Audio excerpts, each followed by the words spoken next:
Hello friends, welcome to my channel. আশা করি সবাই খুব ভালো আছেন। আজকে আমি সর্ষে আর পোস্ত দিয়ে পটল ভাপা করে দেখাবো। এই রেসিপিটি এতটাই টেস্টি হয় যে এটি থাকলে ভাতের সাথে আর অন্য কোনো কিছুর দরকার হয় না। যারা পটল খেতে পছন্দ করেন না তারাও এটা খুবই পছন্দ সহকারে খাবে। আর এটি তৈরি করা যেমন সহজ আর এর উপকরণগুলো খুবই সাধারণ। চলুন দেখে নেওয়া যাক এই রেসিপিটি। এই জন্য আমি পটল নিয়েছি হাফ কেজির থেকে কিছুটা কম। এক একটা পটলকে 4 টুকরো করে কেটে খুব ভালোভাবে ধুয়ে নিয়েছি। আর যে পটলের বীজগুলো কিছুটা শক্ত সেই বীজগুলোকে আমি এভাবে ফেলে দিয়েছি। একটি কড়াইতে প্রায় 2 টেবিল চামচ সরষের তেল নিয়েছি। তাতে দিলাম সামান্য পরিমাণ কালো জিরে আর স্বাদ মতো কিছুটা লবণ আর হাফ চা চামচ হলুদের গুঁড়ো। ফোড়নটা দেওয়ার পর আমি টুকরো করে কেটে রাখা পটলগুলোকে দিয়ে মিডিয়াম আঁচে সময় নিয়ে ভেজে নিব। খুব বেশি আঁচে পটলগুলোকে ভাজলে এর কালারটা কালচে হয়ে যাবে আর ভেতরটা তেমনভাবে কুক হবে না। তাই আমি এমনভাবে ভাজবো যাতে পটলটা ভাজতে ভাজতেই প্রায় সেদ্ধ হয়ে আসে। 5 থেকে 7 মিনিট আমি ঢেকে এইভাবে রান্না করেছি। পটল থেকে অনেকটা জল বের হয়েছে আর বেশ নরম হয়ে এসেছে, কিন্তু পুরোপুরি সিদ্ধ হয়নি। আমি এগুলোকে আরো 8 থেকে 10 মিনিট ঢেকে এভাবে রান্না করব। ফিরে এলাম প্রায় 8 থেকে 10 মিনিট পর। পটলগুলো খুব ভালোভাবে মজে গেছে আর প্রায় সেদ্ধই হয়ে এসছে।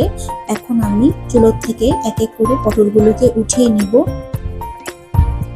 ভিডিওটি ভালো লাগলে অবশ্যই আমার চ্যানেলটিকে সাবস্ক্রাইব করে আমার পাশে থাকবেন আর পাশে থাকা বেল বাটনটিকে অবশ্যই প্রেস করে দিবেন। লাইক, শেয়ার আর কমেন্টস করে আমার চ্যানেলটিকে সামনে এগিয়ে নিয়ে যেতে সাহায্য করবেন।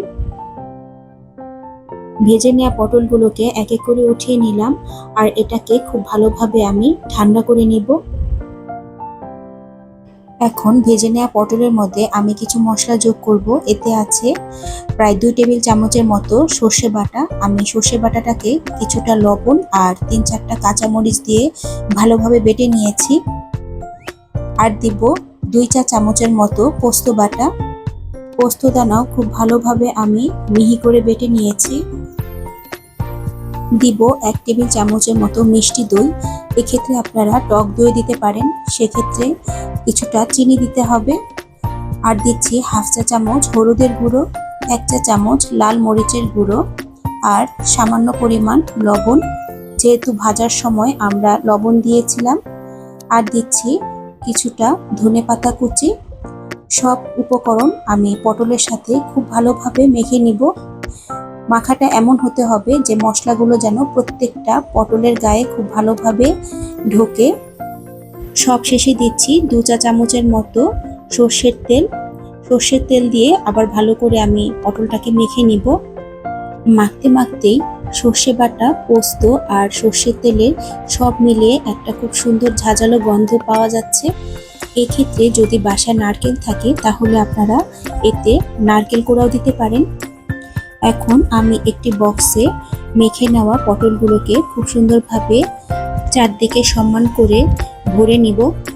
সমস্ত মশলাগুলোকেও পটলের উপর খুব ভালোভাবে মাখিয়ে দিতে হবে।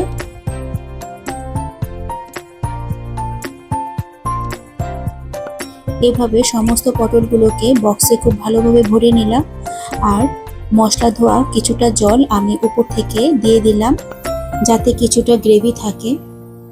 আপনারা অবশ্যই সামান্য পরিমাণ জল দিবেন, তা না হলে ভাপানোর পর পটলগুলো অনেক বেশি ড্রাই হয়ে যায়।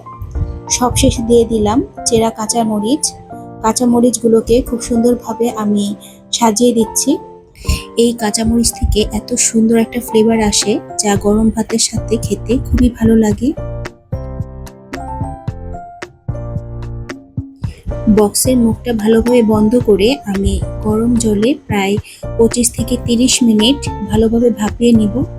জলটাকে এমনভাবে দিতে হবে যেন বক্সের মাঝামাঝি পর্যন্ত থাকে।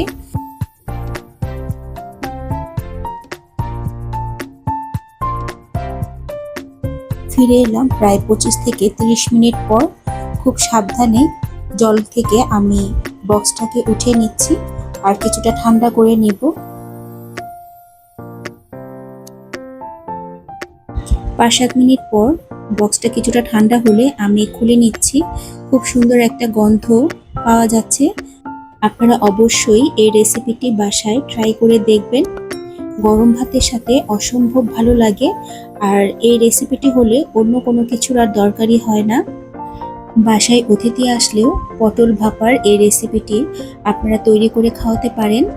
পটলের তো অনেক ধরনের রেসিপি হয়, তবে পটল ভাপার এই রেসিপিটির টেস্ট একদম অন্যরকম, অন্য ফ্লেভারের। আশা করছি এই রেসিপিটি আপনাদের ভালো লাগবে। আজ এ পর্যন্তই, ফিরবো নতুন কোনো রেসিপি নিয়ে। সেই পর্যন্ত সবাই খুব ভালো থাকবেন। সবাইকে ধন্যবাদ।